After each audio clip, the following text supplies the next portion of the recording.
चला विद्यार्थी मित्रांनो, तुमचं सगळ्यांचं आजच्या या आपल्या आवडत्या तासामध्ये, तुमच्या सगळ्यांच्या आवडत्या तासामध्ये खूप खूप स्वागत आहे. चला तर मग आता आपण अभ्यासाला सुरुवात करूया. त्याच्या अगोदर मी तुम्हाला काही प्रश्न विचारतो, उत्तरं द्या त्याची. मला सांगा मुलांनो, तीन कोन असलेल्या आकृतीला काय म्हणतात? एकदम बरोबर आहे, त्रिकोण म्हणतात. आणि जर समजा या तीन कोणासारखाच आणखीन एक सेम असाच दुसरा एक आकृती तीन कोणाची असेल, सेम आहे ही पण आणि ही पण, तर काय म्हणतात? हे दोन त्रिकोण कसे आहेत? एकदम बरोबर आहे, एकरूप. तर आज आपल्याला 13वे प्रकरण त्रिकोणांची एकरूपता हे शिकायचं आहे. पटकन वह्या उघडा, वहीवर लिहा 13वे प्रकरण त्रिकोणाची एकरूपता. चला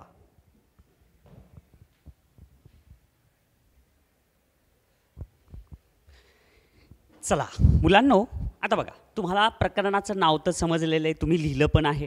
आता मला सांगा, ह्याचा अर्थ काय रे? 9 आणि 9 आणि ह्याच्यामध्ये चिन्ह कशाचं आहे? एकदम बरोबर आहे, हे बरोबरचं चिन्ह आहे, म्हणजे समानता आहे, सारखेपणा आहे. मग आता समजा असं जर असेल,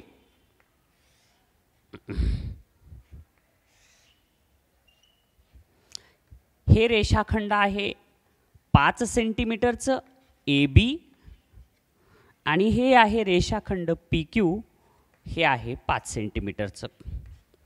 मग आता हे कसे झाले दोन रेषाखंड? एकदम बरोबर आहे, सारखे मापाचे झाले, समान. मग त्याला काय म्हणायचं? एकदम बरोबर आहे, एकरूप. मग आता हे लिहितात कसं? रेख AB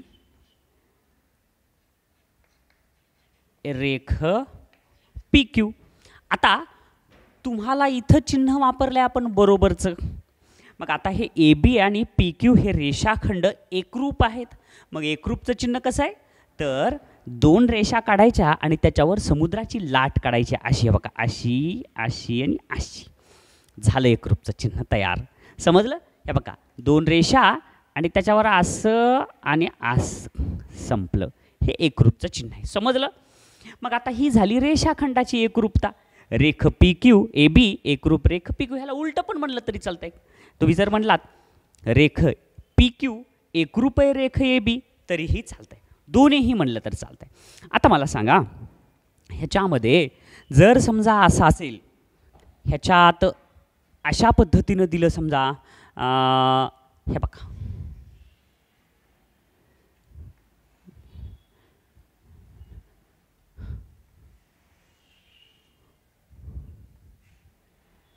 आता हे वर्तुळ आहेत, हे केंद्रबिंदू, हे केंद्रबिंदू, दोन्ही त्रिज्या समान मापाच्या आहे, दोन्ही त्रिज्या समान मापाच्या. तर मग हे दोन वर्तुळे कसे झाले? एकरूप झाले. एकदम बरोबर आहे. त्याच्यानंतर आता मला सांगा तुम्ही, हे बघा, हे चौरस आहे आणि या चौरसामध्ये चारही बाजूंचं माप कसं आहे?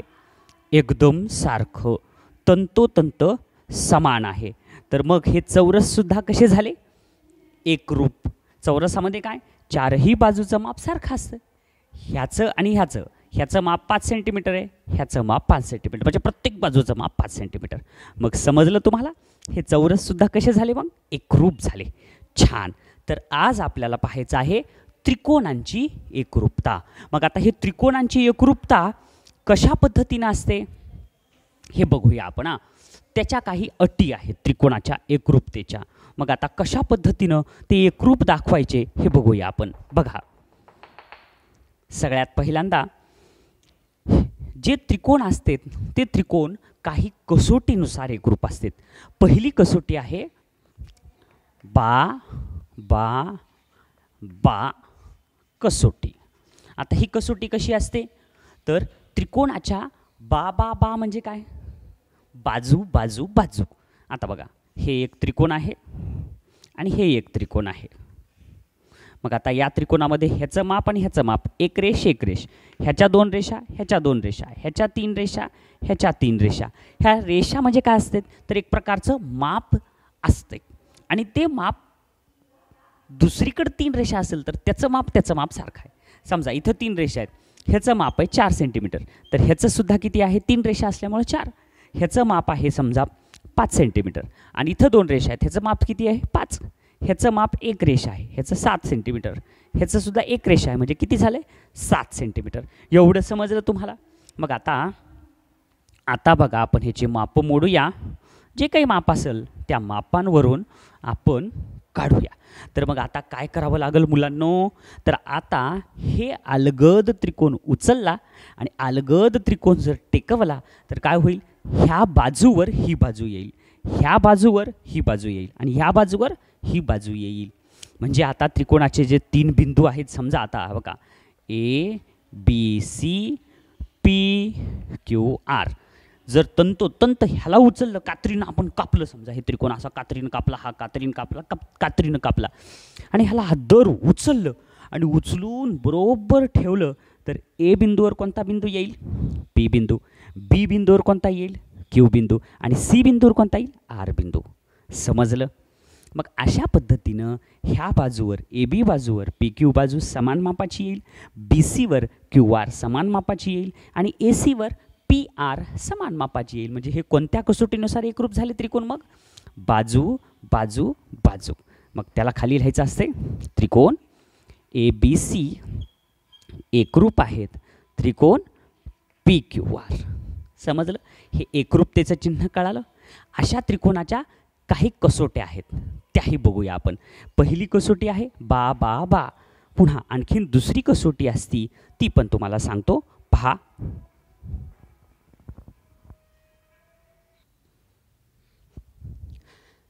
चला विद्यार्थी मित्रांनो, आता पाहूया आपण दुसरी कसोटी, बाकोबा कसोटी. फार सोपी आहे ही सुद्धा.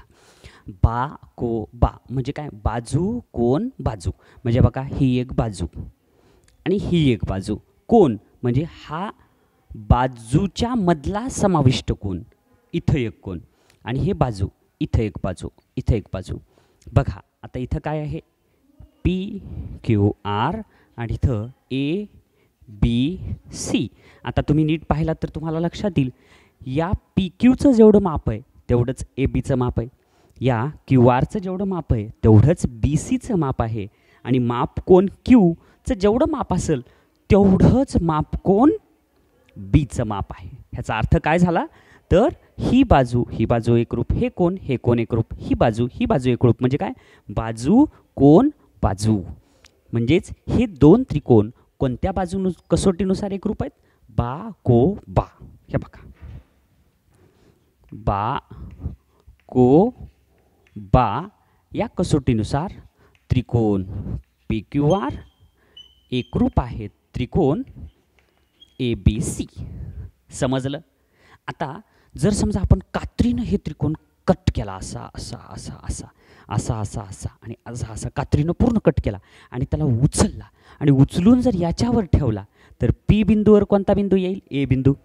क्यू बिंदूवर कोणता बिंदू येईल, बी बिंदू आणि आर बिंदूवर कोणता येईल, सी बिंदू. म्हणजे ही संगती कशी झाली, पी क्यू आर एकाच एक संगत ए बी सी. समजलं. पाहूया पुढची कसोटी.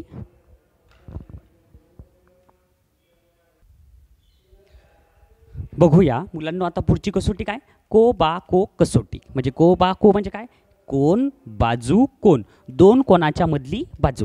आता काय आहे, हे कोण एन आहे, त्रिकोण एम एन ओ आणि त्रिकोण पी क्यू आर. याच्यामध्ये काय, कोण एन, या त्रिकोणात पहिल्या त्रिकोणात कोण एन आहे, या कोण एनचं जेवढं माप आहे तेवढंच कोण क्यूचं, कोण ओचं जेवढं माप आहे तेवढंच कोण आरचं आणि एन ओ या रेषाखंडाचं माप जेवढं आहे तेवढंच क्यू आरचं माप आहे. म्हणजे तुम्ही पहा ह्याच्यामध्ये काय आहे की हा कोण याच्याशी एकरूप, ही बाजू याच्याशी एकरूप आणि हा कोण याच्याशी एकरूप. आपण जर हा त्रिकोण कात्रीनं कट केला आणि कात्रीनं कट करून अलगद उचलला आणि उचलून याच्यावर जर ठेवला, तर काय येईल, या कोणाचं जेवढं माप आहे तेवढंच माप या कोणाचं येईल. ह्या बाजूवर बरोबर ही बाजू पडेल आणि या कोणाच्या मापावर ह्या कोणाचं माप एकरूपच येईल. म्हणून हे 2 त्रिकोण कसे असतील, को बा को कसोटीनुसार एकरूप असतील. मग आपल्याला असं लिहिता येईल, त्रिकोण एम एन ओ एकरूप आहे त्रिकोण पी क्यू आर आणि एकास एकसंगती म्हणजेच काय एम एन ओ एकास एकसंगत पी क्यू आर. समजलं. चला पाहूया पुढची कसोटी.